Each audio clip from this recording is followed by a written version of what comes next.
Hoje todo mundo quer problematizar tudo. A questão é que a palavra problematização nos dias de hoje possui uma conotação muito negativa.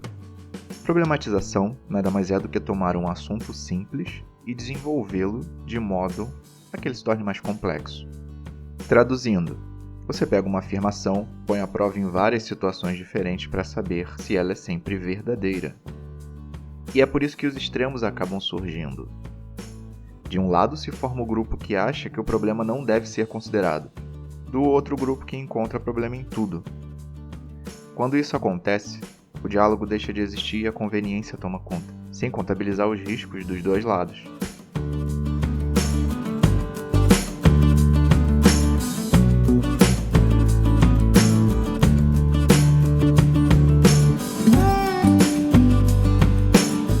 Vamos pegar, por exemplo, o assunto dos jogos violentos.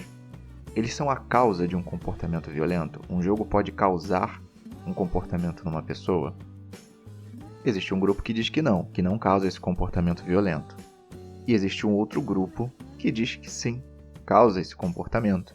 O primeiro grupo, que vai dizer que não causa o comportamento violento, ele está certo. O segundo grupo, aquele que diz que sim, também está certo. A questão aqui é que os dois lados estão usando parâmetros diferentes para analisar a mesma pergunta. Vamos começar pelo primeiro grupo. O grupo que acha que o jogo violento não tem nenhuma relação com o comportamento daquela pessoa. Esse grupo, por exemplo, pode defender a tese com o argumento de que já existia violência antes do videogame. Ele está certo, porque já que a causa da violência é só um jogo, não deveria existir violência se não existissem os jogos, não é verdade? O segundo grupo pode dizer que sim, e o argumento é porque os jogos de hoje são mais realistas, então a pessoa tem mais dificuldade de separar a realidade da ficção. Esse grupo também está certo. A diferença está em que o primeiro grupo argumenta usando a história, e o segundo, os efeitos psicológicos na pessoa. São duas áreas de conhecimento completamente diferentes. E aí o resultado disso é que não existe diálogo. Um lado não tenta entender o outro, e é por essa falta de entendimento que os dois lados não conseguem resolver essa questão nunca.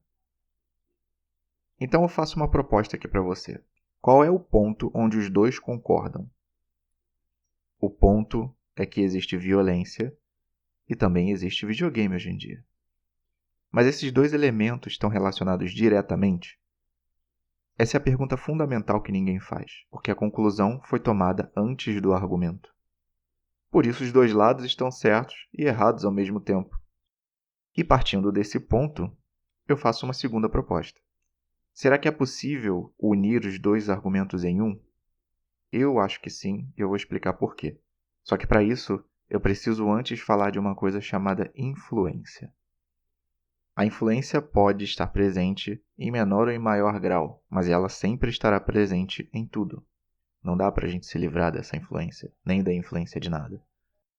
Se você quer jogar um jogo ou comprar um jogo, você tem mais chances de ouvir um amigo próximo que já jogou e conhece o jogo, ou um vendedor que está querendo te vender esse jogo. Eu acho que o amigo tem mais influência sobre você, e essa influência vai afetar a sua decisão, vai pesar. Você continua tendo a sua escolha, e é você quem vai determinar se você vai ouvir o vendedor ou seu amigo. Mas a influência, ela é muito sutil e ela acaba te levando a pensar e ponderar mais na hora de você decidir. Essa influência ela pode existir consolidada para algumas ideias, mas ela também pode ser construída aos poucos, de forma sutil, em pequenas doses homeopáticas. Usando o argumento do primeiro grupo, algumas das pessoas mais violentas não foram influenciadas por jogos, mas elas tiveram uma influência de violência. O jogo hoje em dia mostra violência através da tecnologia e do entretenimento. Então, o primeiro grupo, nesse caso, está errado ao desconsiderar esse ponto. E aí, um ponto para o segundo grupo, que acha que os jogos causam influência no comportamento.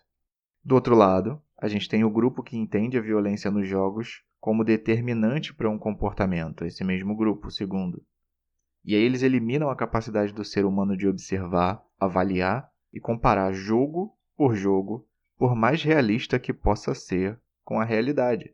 Existe a determinação de que um julgamento não depende da capacidade reflexiva da pessoa, que uma pessoa não pode chegar até a conclusão por ela mesma, mas que a influência determina qual é a conclusão que ela vai ter.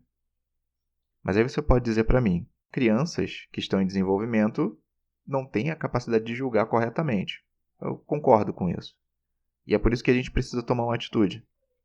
Da mesma forma, você também pode alegar que nem toda criança que se expõe a esses estímulos desenvolve esse tipo de comportamento.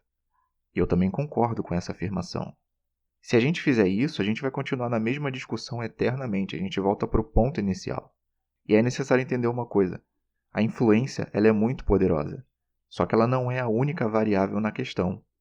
Outros fatores, como fatores neurológicos, também são importantes, assim como a influência social. Esses fatores também pesam na nossa decisão. Uma criança que não teve acesso a jogos, mas cresceu em ambiente familiar violento pode desenvolver comportamento agressivo, por exemplo. Da mesma forma, uma criança que só joga jogos violentos, mas tem um ambiente de paz, de pessoas lidando bem, né, com os familiares, pode crescer sabendo separar essas duas coisas. Cada caso é um caso individual e a gente pode avaliar sob vários aspectos se a gente quiser.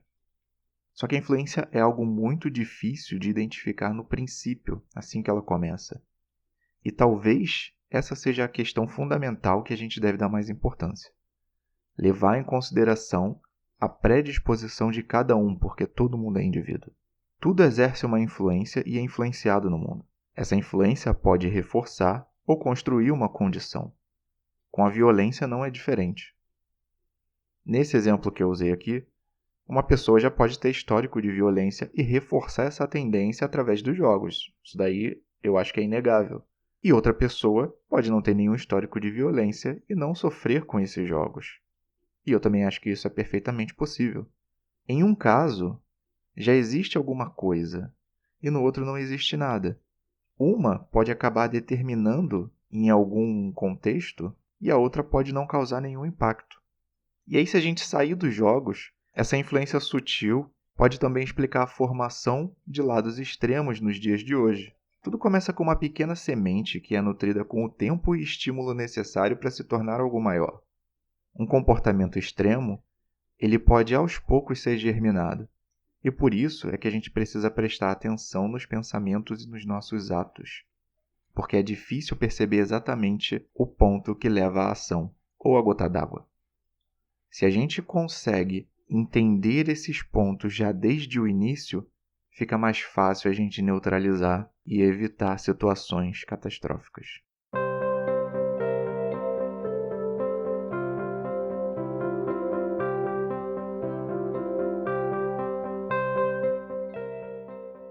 Muito obrigado.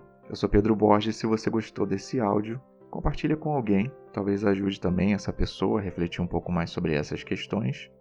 E eu sei que o mundo hoje em dia está um pouco mais complicado, mas é importante a gente sempre respirar fundo, manter os pés no chão e tentar entender as coisas mais profundamente. Alguns dos problemas que não foram resolvidos do passado estão aí até hoje porque a gente se negou a pensar mais a fundo sobre eles. Então, se eu puder dar alguma dica para você hoje, seria essa. No mais, um abraço e a gente se fala logo. Eu te espero aqui. Até mais.